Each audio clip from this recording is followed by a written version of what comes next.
Hi everyone, welcome to Microsoft 365 weekly update. Actually, there wasn't a lot of changes. Here are the chapters, and let's start. Okay, Defender and Teams external blocking. So as you probably know, you can block domains on a tenant level, and I will show you how to do it.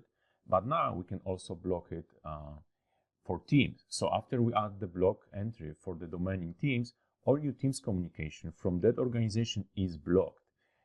What are you exactly blocking? Meetings, chat, channels, and calls.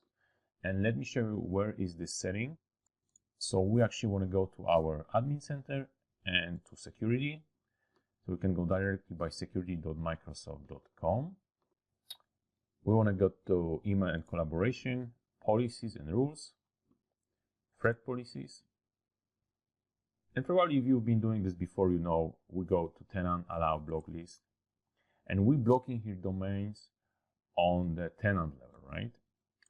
Now we have also something like team domains where we can add it also to block it in Teams. And probably the first question is, if you do it only here under the domains and addresses, do you still need to add it to Teams? Yes, you do. And another way around also. So if you really want to block it under tenant level and in Teams, you need to add it in both places. As you can see, for now, I don't have access to it because I wanted to actually show you there are two settings you need to change in your Teams admin center for you as admin to be able to add domains, to block domains in Teams.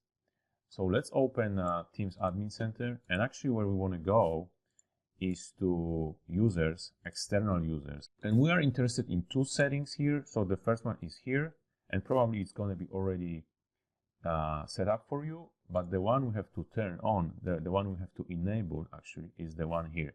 Allow my security team to manage blocked domains and blocked users. Okay, we need to switch it to on, and then you should be able to start adding the domains to your block list here on the tenant level for Teams. Okay, new experience for Outlook on the web. And we're talking about the contacts, and the best way would be if I just show it to you. The contacts will be self-updating. We also will be able to categorize them. You know, just new experience. So just go ahead and just experience it. We want to go to Outlook on the web. We'll go to people, and here you have this switch. And probably if you have a help desk department at some point, users will start asking you about it. So just be prepared.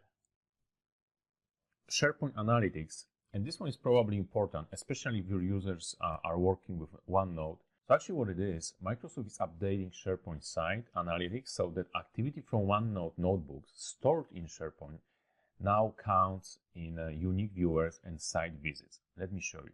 If you open one of your SharePoint site and go to settings, this is where you look for your usage, and we'll go to site usage. Okay, so now this activity will be added to unique viewers and site visit. So if you see a spike in activity basically here, you will know why. From the beginning of the year, new Outlook for Windows will support Wait on Send feature. Okay, what does it do is basically blocking the email sending until DLP evaluation completes. So let's say user trying to send the email, it needs to get evaluated according to your DLP policies. This is what users see.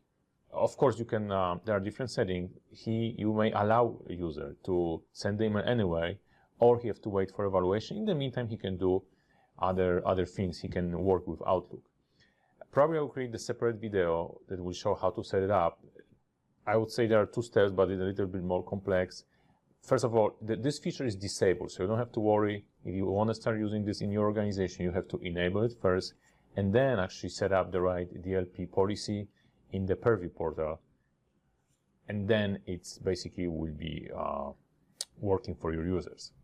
So let's talk about money, and you can start slowly, prepare for it, because Microsoft has confirmed that Microsoft 365 prices will increase starting July 2026.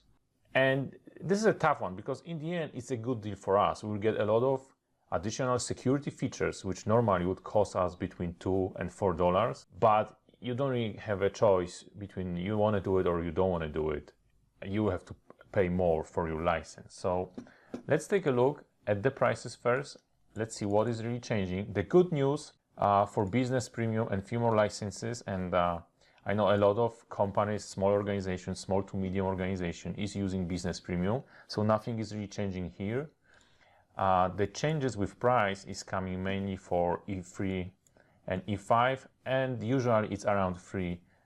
Okay, also Business Basic and Standard is going to be, you know, almost here it's going to be a little bit more expensive, but usually it's $3. So those are the prices. Now the question is, what are we really getting for it? So we're getting a lot of, I would say, security features, and the idea behind it is also to make licensing easier, because definitely the licensing right now is pretty complex. And even here, like Microsoft Intune Remote Help, it's usually, you know, $3.50. Okay, so you can see here in which license what additional features you will get. There's a lot of changes to E5. This is enterprise license, and basically every of this add-on usually costs between $2 and $4. Like Microsoft Intune Remote Help is actually 3.5, like $3.50. So there is a lot. What is pretty interesting, E5 is getting Microsoft Security Copilot, and there's a few good changes, security changes, I would say, for Business Basic and Business Standard. You definitely have a time to review your current licensing and see what you can do. Let's move on. Okay, Intune. So I think this is the path for 2026. So Microsoft is clearly evolving Intune toward proactive management with better visibility, more automation, and early integration with Security Copilot. That's why they also changed the licensing for us to get all those add-ons and start using them. They want to improve the device and compliance reporting, admin workflows, a lot of different things. Let me also show you one of those good examples.